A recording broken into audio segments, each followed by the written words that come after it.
Hello friends, कैसे हैं आप। स्वागत है आपका मेरे चैनल ब्लूमिंग विद भूमि में। तो फिर से आज मैं कुछ पुराने को नया रूप दूंगी। कुछ पुराने कबाड़ से हम कुछ नया बनाएंगे अपने प्लांट गार्डन के लिए। तो ये एक मेरे पास बड़ा सा जाला है लोहे का। जो हमारे कूलर बड़े साइज़ में होते हैं उनका जाला ये पड़ा हुआ है। अब कूलर तो नहीं है, लेकिन इसका ये जाल हम काम में लाएंगे और इससे ही कुछ अपने गार्डन के लिए नया बनाएंगे। तो ये जाल को पहले मैं पेंट करूंगी ऑयल पेंट से, क्योंकि काफ़ी ना ये जंग खा रहा था, काफ़ी पुराना हो चुका था, तो इसमें जंग लगी हुई थी। तो इसको बचाने के लिए, क्योंकि अगर हम प्लांट टांगेंगे तो उस पर पानी ज़रूर पड़ेगा, और जंग से बचाने के लिए मैं इसमें पहले पूरे तरीके से पेंट कर दूंगी। तो इसी तरह के मैं आइडियाज़ आपके संग शेयर करती रहती हूँ। आपको कैसा लगता है प्लीज़ मुझे कमेंट करके ज़रूर बताइए। और आप अगर नए हैं तो मेरे चैनल को सब्सक्राइब करिए, और कुछ इसमें नया आप बताना चाहें तो मुझे बिल्कुल बता सकते हैं, और क्या मैं इसमें इम्प्रूव कर सकती हूँ। तो ये जाल को टांगने के लिए ना मुझे काफ़ी बड़ी बड़ी कीलें चाहिए थी, और उससे पहले मैं इसमें निशान लगा दूँगी किस जगह मुझे कीलें लगानी है। तो पेन से या किसी की मदद से आप इसमें निशान लगा लीजिए, और सही तरीके से ही कीलें लगें, और थोड़े बड़े साइज़ में ही हम इसमें कीलें लगाएंगे, क्योंकि इसको जाल को टांगेंगे ताकि वो सपोर्ट में बना रहे। इस तरह से आप देख सकते हो।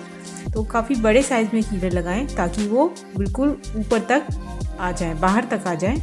और टांग के भी देख लेंगे थोड़ा कि ये सही लगा है कि नहीं, बिल्कुल थोड़ा टेढ़ा मेढ़ा नहीं होना चाहिए। फिर इसके चारों तरफ बॉर्डर बनाने के लिए मैंने पुराने लकड़ी के प्लाई के पीसेस लिए थे। ये भी मेरे घर में जो काम हुआ था उसमें से ही बचे हुए हैं। तो इनको भी मैं चारों तरफ लगा दूंगी। और इसको लगाने के लिए मैंने सिर्फ दो चीज़ें ली, एक तार छोटे छोटे पीसेस कर लिए और थोड़ा एमसील।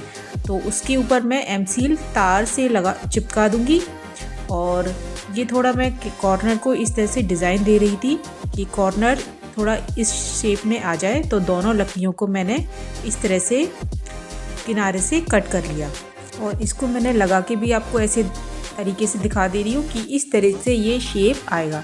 और तार और एमसील की मदद से पहले हम इसको तार को लकड़ी पे लगा देंगे और एमसील से इस तरह से चिपका देंगे, और एक दिन बाद हम इसको लगाएंगे ताकि एमसील अच्छे से हार्ड हो जाए और अच्छे से चिपक जाए। फिर हम जाल के साथ प्लाई को अच्छे से पीछे की तरफ से कस देंगे। और ये काम हमको तुरंत नहीं करना है, क्योंकि एमसील थोड़ी सॉफ्ट थी, तो एक दूसरे दिन इस काम को करें तभी ये हो पाएगा। और एमसील थोड़ी हार्ड हो जाएगी तभी तार इस तार के साथ दोनों को इस तरह से बन पाएगा। मैं आपको देखो इस तरीके से दिखा देती हूँ।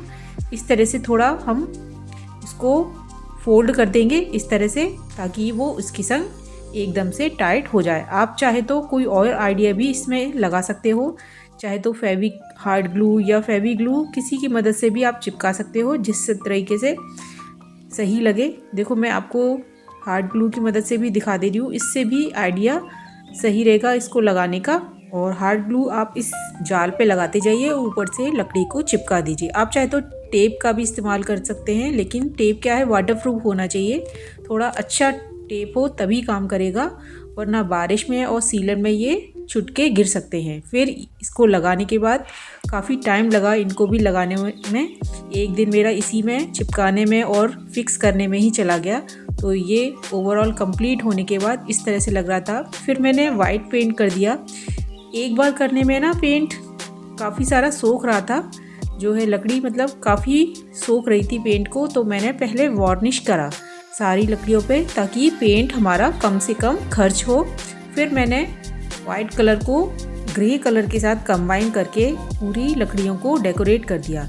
तो आप चाहे तो कोई भी डिज़ाइन इस पे बना सकते हो। मैंने सिंपल ही रखी है डिज़ाइन। एक बार ग्रे कलर करके और एक पार्ट में वाइट कलर करके इसको एक नया लुक दे दिया। और धीरे धीरे ही काम हुआ, लेकिन फाइनली ये मेरा कंप्लीट होके इस तरह से लग रहा था। थोड़ा सिंपल लग रहा था ये प्लेन सा, तो मैंने ब्लैक कलर से इनमें डिज़ाइन बना दी थोड़ा अट्रैक्टिव बनाने के लिए। और लगातार चौथे दिन मैं ये काम कर रही हूँ। 3 दिन तो एक एक काम करने में ही निकल गया, और काफ़ी धूप और गर्मी भी बढ़ गई है। तो दोपहर ज़्यादा होने पर ये काम रुक ही जाता है, सिर्फ सुबह के टाइम ही हो पाता है। बस ये तैयार होने के बाद मैंने कुछ प्लांटर्स भी तैयार कर लिए। हैंगिंग प्लांटर्स ही टांगेंगे इसमें। आप चाहे तो छोटे प्लांटर्स अगर आपके पास हैं वो भी आप लगा सकते हो। और एक एक करके जितने मेरे पास थे, 3 एक्चुअली में मेरे पास थे और 3 मैंने प्लांटर और तैयार कर लिए। और इनमें भी मैंने कम केयर वाले प्लांट ही लगाए हैं। ये मैं एलोवेरा लगा रही हूँ छोटा ही साइज़ में, और दूसरे में मैं ये करोची पिनाटा, इसका भी एक छोटा ही प्लांट है मेरे पास, इसको भी मैं इसी में लगा दूँगी। ये भी काफ़ी हैंगिंग प्लांट में अच्छा लगता है और कहीं भी अच्छे से और इजीली ग्रो हो जाएगा। आप चाहे तो कोई भी आप बेल वगैरह भी लगा सकते हो। अभी मैं नर्सरी नहीं गई हूँ तो मेरे पास ये सब है नहीं। अगर आगे जाके कभी और नए प्लांट्स लेकर आई तो आपको इन पे लगाकर ज़रूर दिखाऊंगी। और इसमें मैं आखिरी प्लांट में मैं जेड लगा दूंगी। ये भी काफ़ी लो केयरिंग प्लांट है और गर्मियों में काफ़ी तेज़ी से बढ़ता है।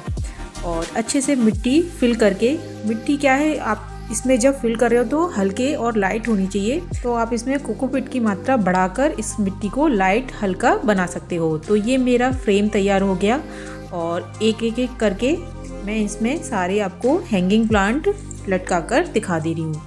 कैसा लगा आप प्लीज़ मुझे अपने आइडियाज़ और अपने थॉट्स ज़रूर शेयर करके बताइए।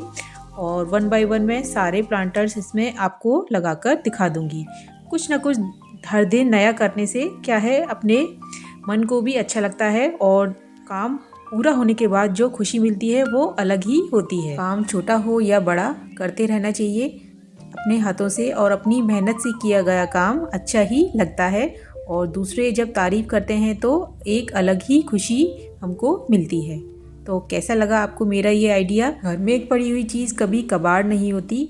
आप उसको थोड़ी सी मेहनत के साथ कुछ नया और एक अच्छा बना सकते हो अपने गार्डन में। कोई भी चीज़ कबाड़ नहीं होती जब तक कि आप उसको एक नए रूप में ना देख रहे हैं। ऐसे ही कोई भी पुरानी चीज़ आपको आप नया रूप दे सकते हो, बस थोड़ी सी मेहनत लगती है और जब रिज़ल्ट निकल के आता है तो कुछ अलग ही होता है।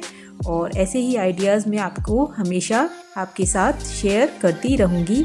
आप प्लीज़ मुझे सपोर्ट करते रहिए, सब्सक्राइब करिए अगर आप नए हैं मेरे चैनल पे, और लाइक कीजिए, कमेंट कीजिए कैसा लगा मेरा आज का ये DIY। और ऐसे ही डेकोर करिए अपने गार्डन को कुछ नई और कुछ पुरानी चीज़ों से। ऐसे ही कुछ छोटी छोटी चीज़ों से आप अपने नए गार्डन को सजा सकते हो और एक नया रूप दे सकते हो। आज के लिए बस इतना ही। Happy gardening. Okay bye.